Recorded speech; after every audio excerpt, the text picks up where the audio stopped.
Jair Bolsonaro afirmou que pacificou o máximo possível na transição de governo após a sua derrota. Vamos exibir um vídeo que mostra essa declaração e depois outras falas do então presidente de 9 de dezembro de 2022, em que ele mantém no ar a hipótese de ação coordenada com as Forças Armadas para, eventualmente, quem sabe, talvez, continuar no poder.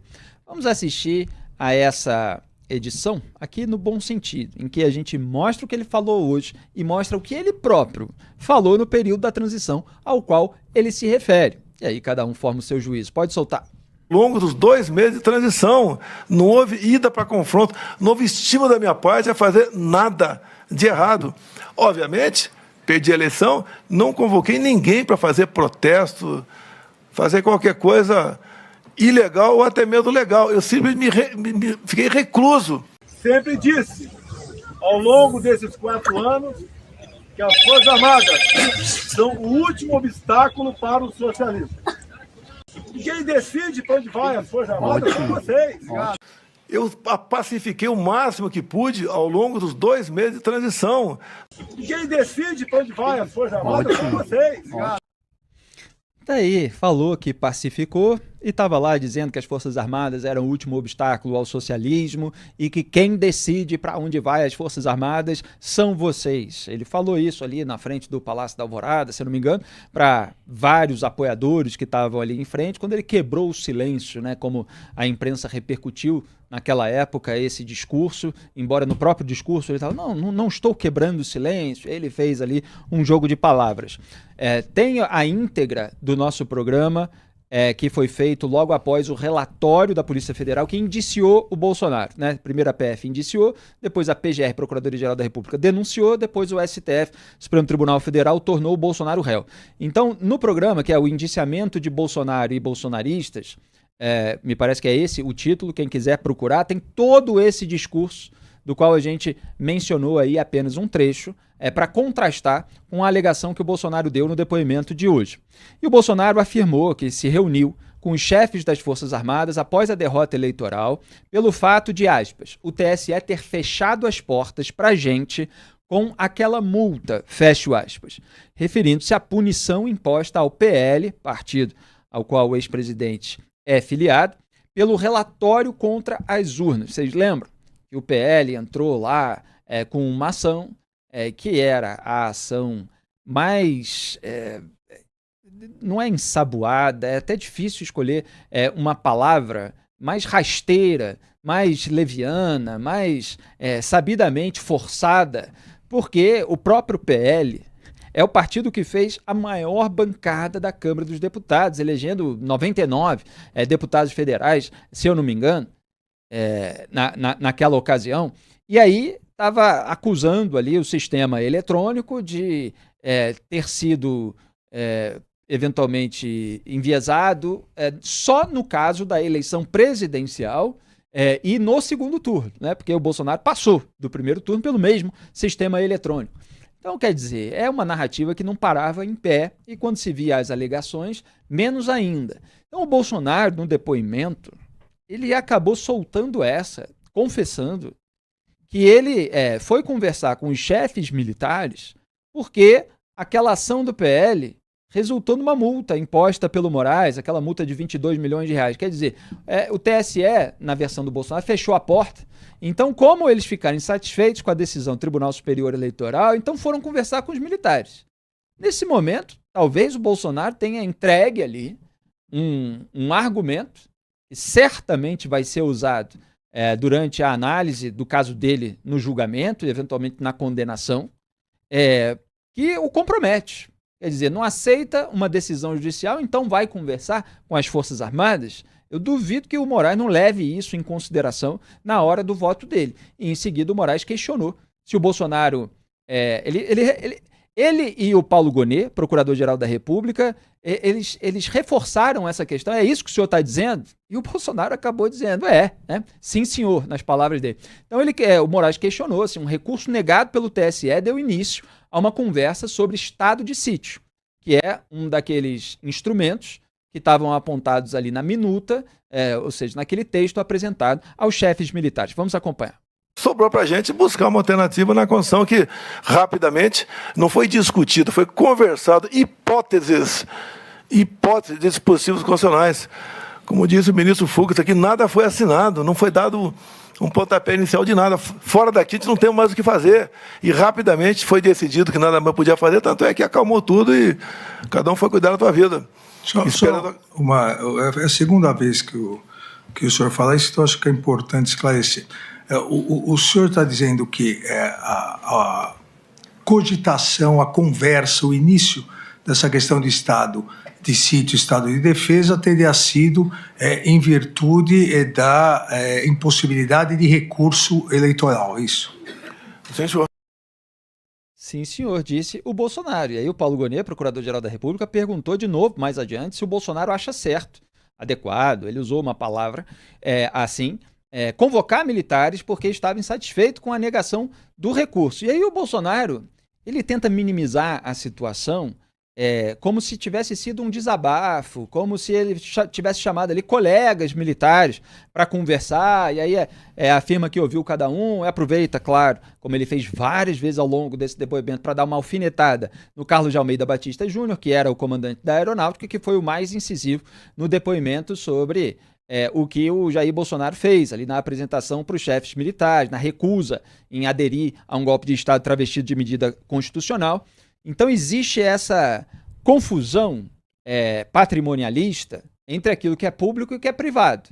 Existe uma gravidade na conduta que o Bolsonaro tenta amenizar, como se, sabe como é que é, estava ali, um desabafo, colegas e tal. Então vamos assistir ao Paulo Gonet, dando mais uma chance para o Bolsonaro desfazer aquilo que havia dito, mas ele confirmando mais uma vez, só que sempre tentando ensaboar e amenizar. Pode soltar. Eu gostaria de saber se o réu, se o senhor Bolsonaro entende que, pelo fato de não se conformar com uma decisão do judiciário, se isso se conforma com as 4 linhas da Constituição, convocar comandantes militares para debater o assunto.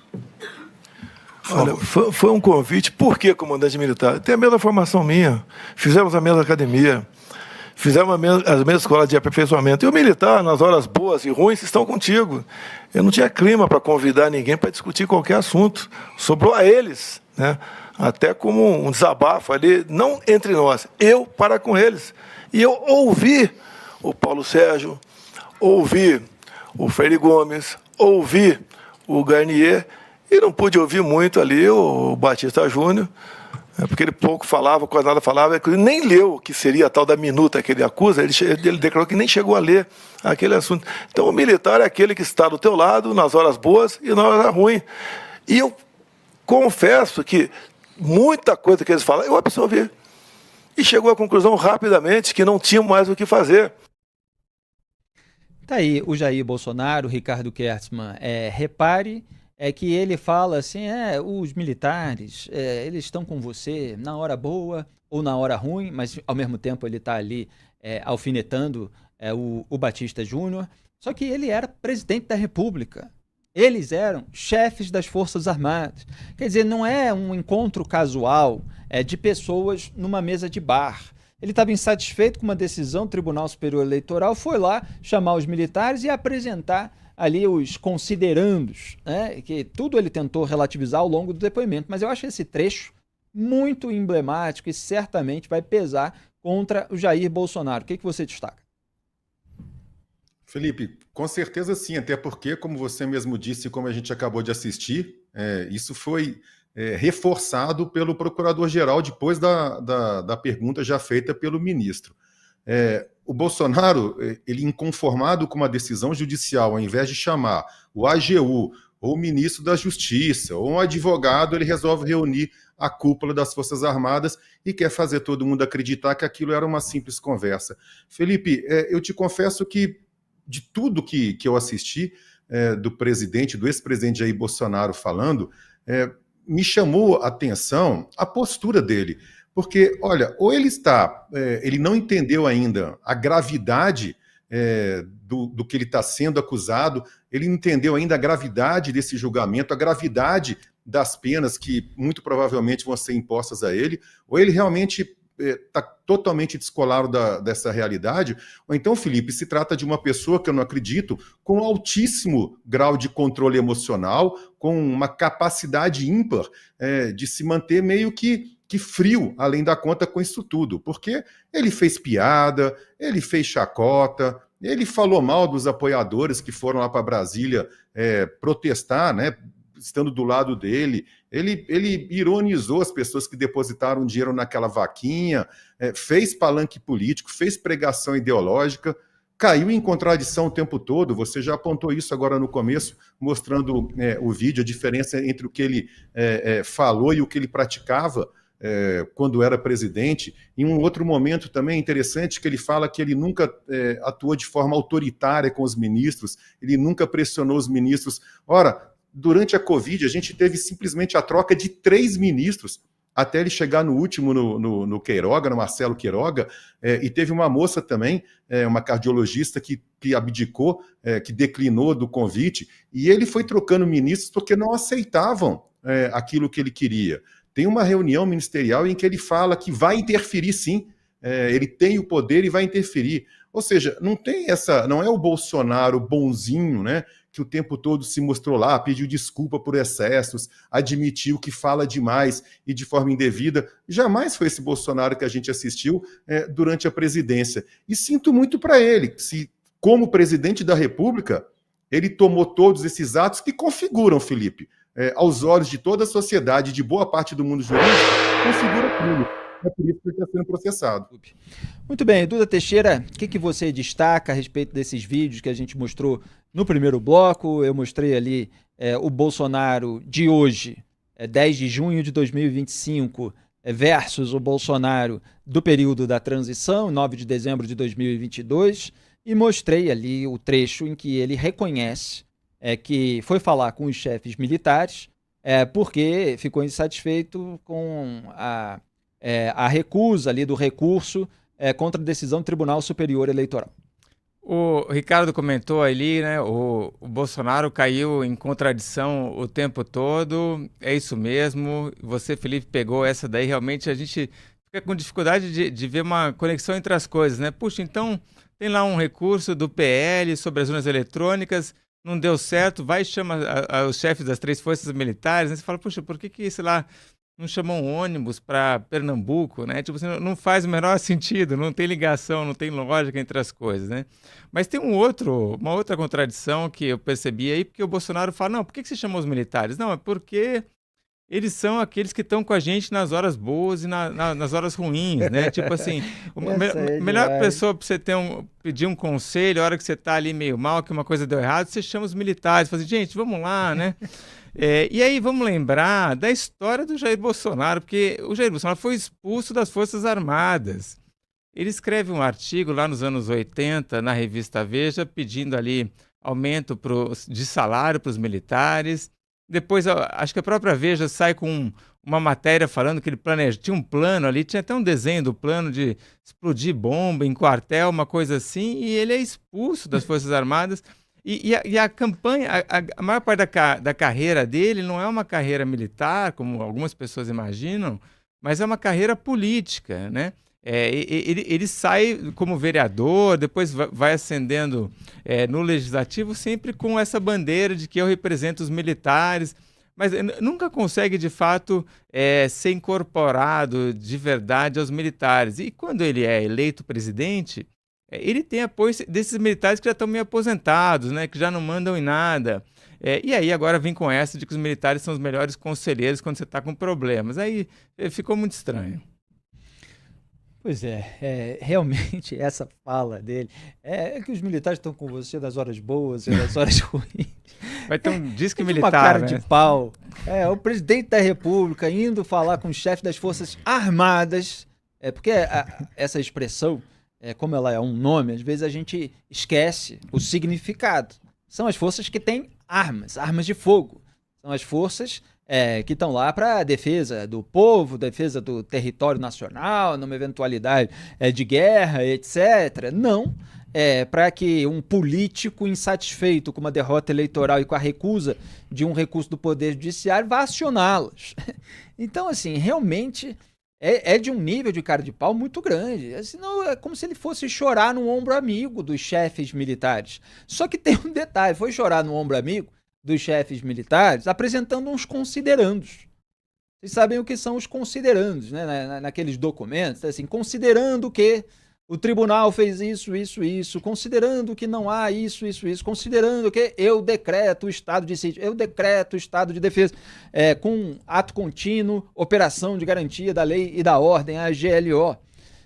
Então, assim, você falar que eu fui fazer um desabafo, sendo que foi mostrado, como ele próprio falou assim, exibiu numa tela de televisão, e o Almir Garnier também relatou que aquilo que tá sendo chamado de minuta no processo, foi exibido ali numa tela, só que foram várias reuniões, né? Teve depois edição de texto, mudança, estado de defesa para estado de sítio, ou vice-versa.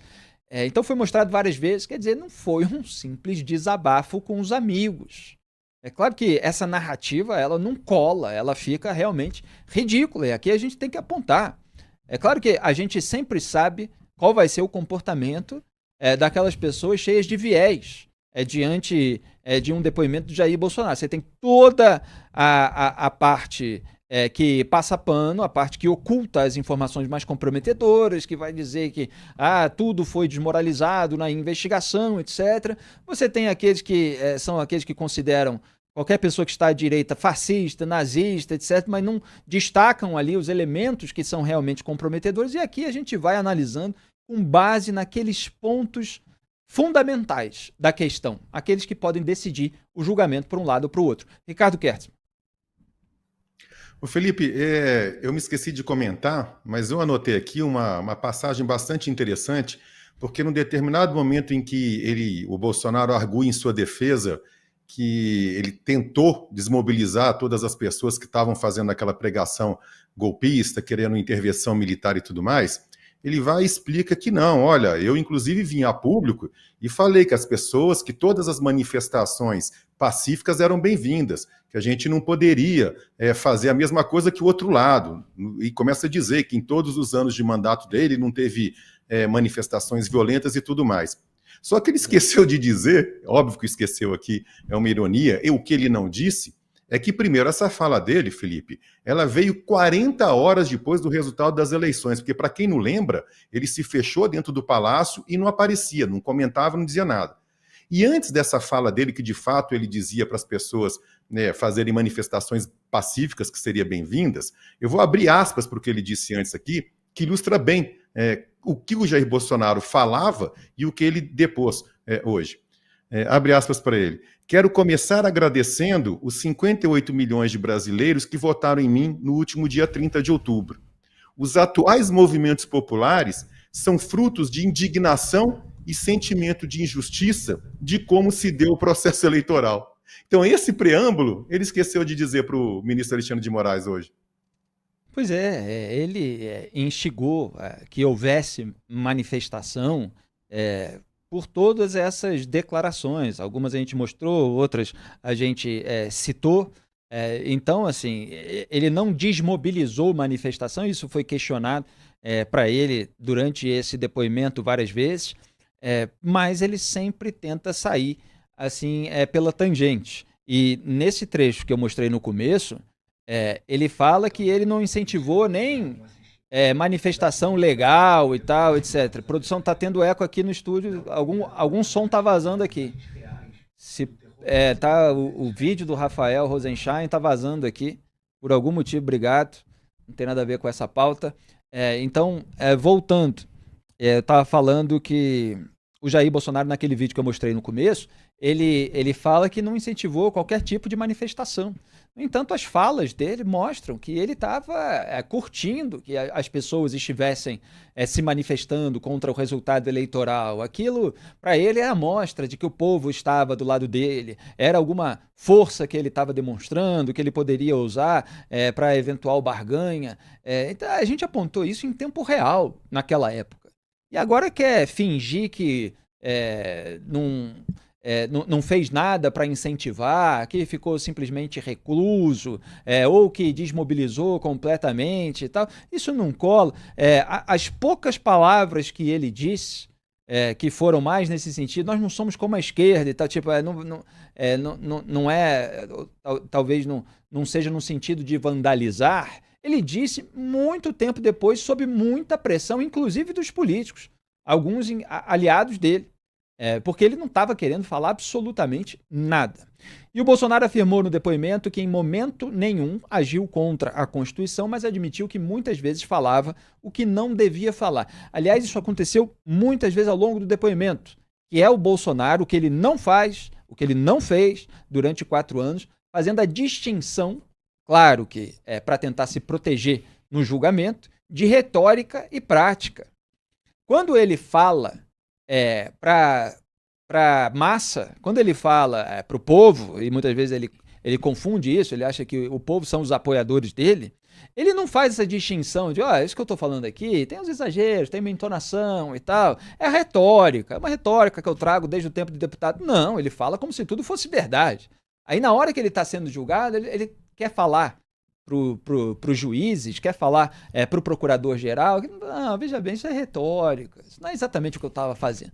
E isso aconteceu várias vezes ao longo do depoimento. Vamos acompanhar esse momento. Senhor, quando a gente começa a tapar os ralos da corrupção, aparece uma enormidade de pessoas que vão contra a gente. Eu não cortei recurso para a imprensa por ser malvado. É que eu fui o único presidente, senhor ministro, o único que tinha um teto de gasto pela frente. Eu não podia gastar mais do que aquilo, diferentemente do que acontece agora, do que acontecia antes de mim. Ganhei também, então, uma antipatia enorme da imprensa contra a minha pessoa. E também a questão das pautas dos costumes, né? Eu sou católico, minha esposa é evangélica, e eu sempre preservei a família e a inocência de criança em sala de aula. Mais um foco de atenção contra a gente. E até do próprio Supremo Tribunal Federal, respeitosamente, eu tinha pelo menos uma ação por semana para me explicar em 24, 48 horas o porquê daquilo. Mas faz parte da regra. Vossa Excelência, o senhor ministro Fux, aqui do Supremo, não me viram desrespeitar uma só ordem do senhor. Não me viram em nenhum momento eu agi contra a Constituição. Eu joguei dentro das 4 linhas o tempo todo. Muitas vezes me revoltava, falava palavrão, me revoltava, tá? Falava o que devia falar, sei disso, mas, no meu entender, fiz aquilo que tinha que ser feito. Aí, agora que está em julgamento, agora que está encalacrado com a justiça, fala assim, falei o que não devia falar, sei disso e tal. Mas naquela época, botava a militância nas redes sociais para sair em defesa de tudo que ele estava falando, e quem ousava contestar era atacado.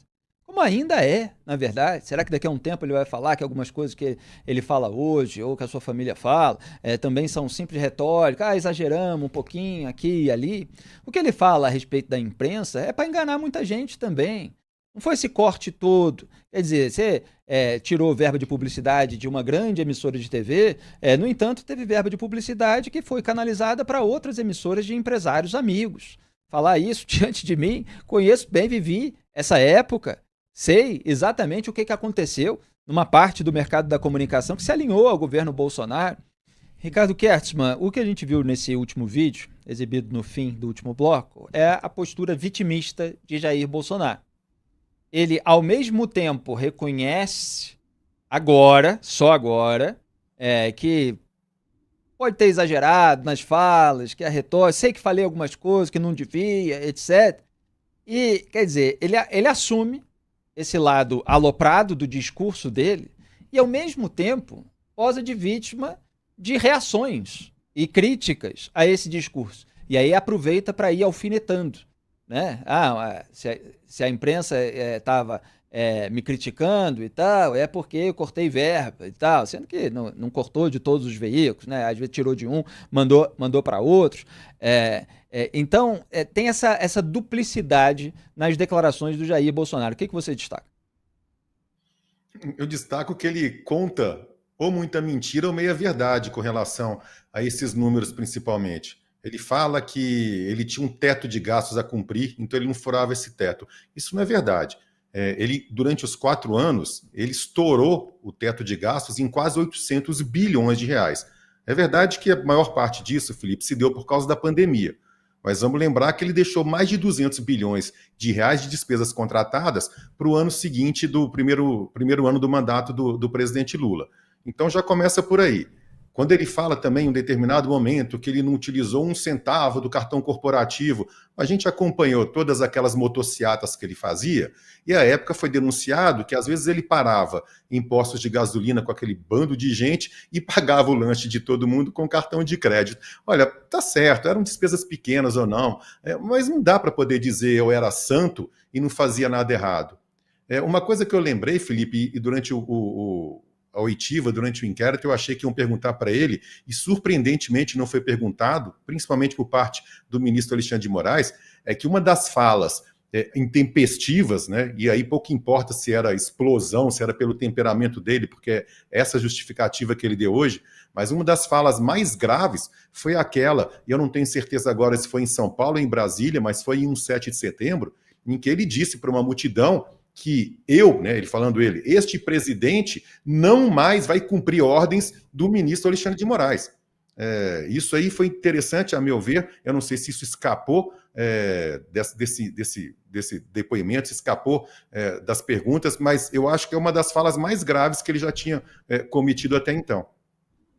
Teve o acabou porra, né? Tem que reproduzir aqui, porque foi a maneira que ele falou. E isso está sendo levado em consideração nas investigações, essa a alegação de que recusaria as decisões judiciais. E quando ele, repito, que aí é o ponto que tem a ver com a questão jurídica, porque muitas coisas a gente está falando aqui tem a ver com a questão política, a falsificação histórica do que aconteceu durante o governo dele. Mas quando ele reforça que foi procurar os chefes militares porque estava insatisfeito com a decisão do TSE, ele só reforça esse lado, todo um histórico de embate, de recusa de aceitar certas decisões do Poder Judiciário. E isso, claro, pode agravar aí a situação dele. Duda Teixeira. Vocês apontaram muito bem, né? O Bolsonaro hoje estava querendo mostrar ali que por trás daquele Bolsonaro aloprado, das frases, dos desafios, né? De todas as loucuras, que existe esse outro Bolsonaro, que é o Bolsonaro de hoje, que é um Bolsonaro sensato, que é um Bolsonaro calmo, que é um Bolsonaro que pede desculpa, né? O Alexandre de Moraes falou, mas vocês falavam isso aqui da gente, que a gente pegava dinheiro, tá? Não, desculpa, foi sem querer. Tem uma hora que... A gente vai mostrar isso. Alguém conta ali quantos palavrões ele falou. Ele falou, puxa, você vê, às vezes eu falo palavrão, eu tento parar de falar de palavrão, mas você vê, às vezes eu não consigo me corrigir. É o Bolsonaro preocupado, como disse o Ricardo Kessler, preocupado com o teto de gastos, né? Esse Bolsonaro sensato também, mentira, né? Um Bolsonaro que não existiu. Tem outra hora também que ele fala... o próprio governo dele e até a figura do Paulo Guedes, embora tivesse um histórico ali de bandeiras liberais, foram muito criticados, mesmo por analistas à direita, liberais, por ter furado o teto de gastos.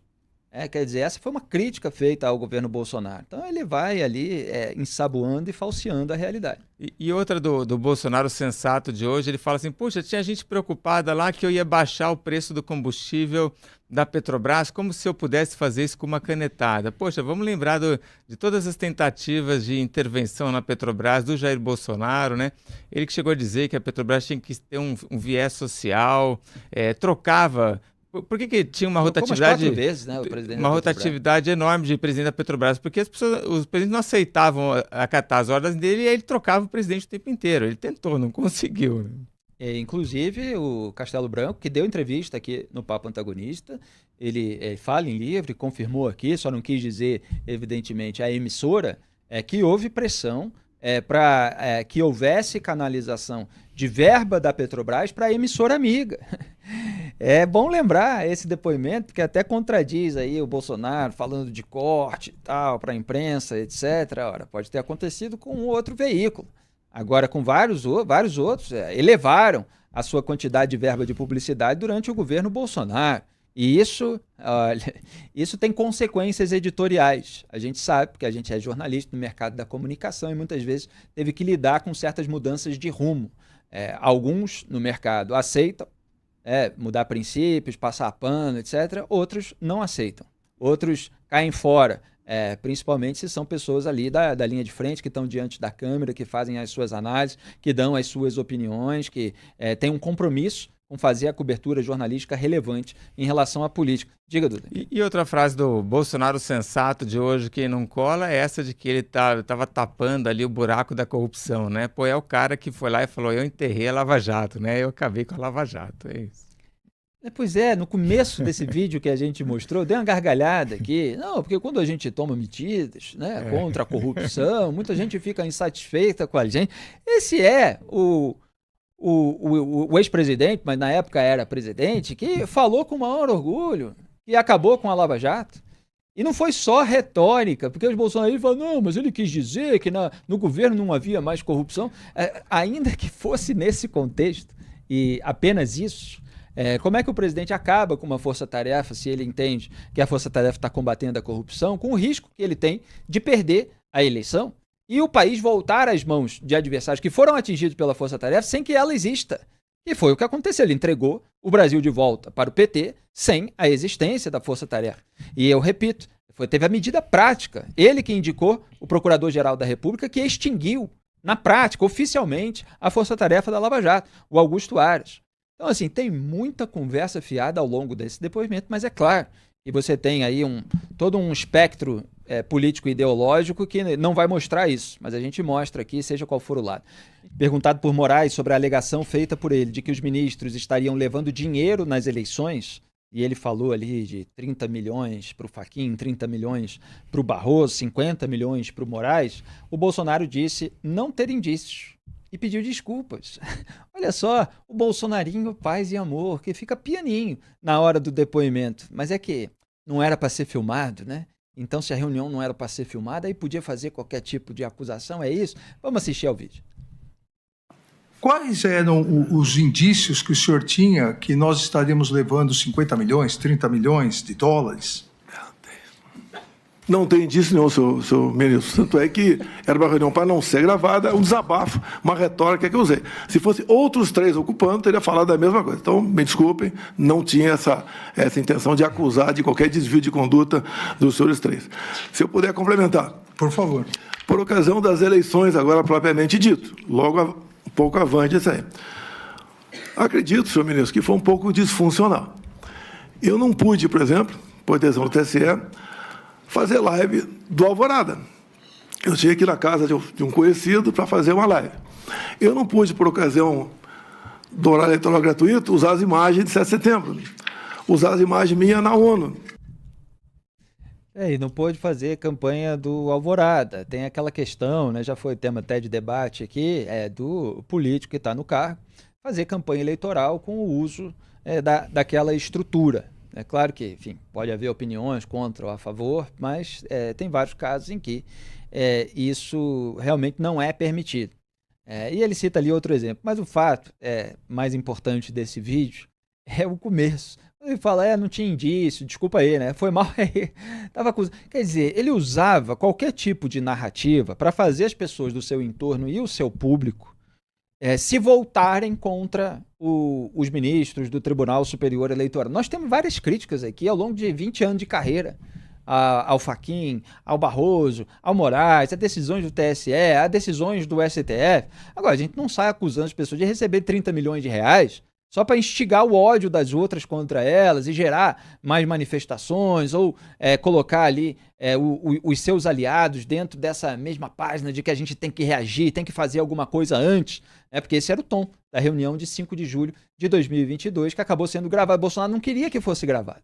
Ele não queria que viesse a público. Várias vezes ele reclamou ao longo do depoimento. O que você destaca, Ricardo? Rapidinho, que a gente tem que rodar mais rápido agora.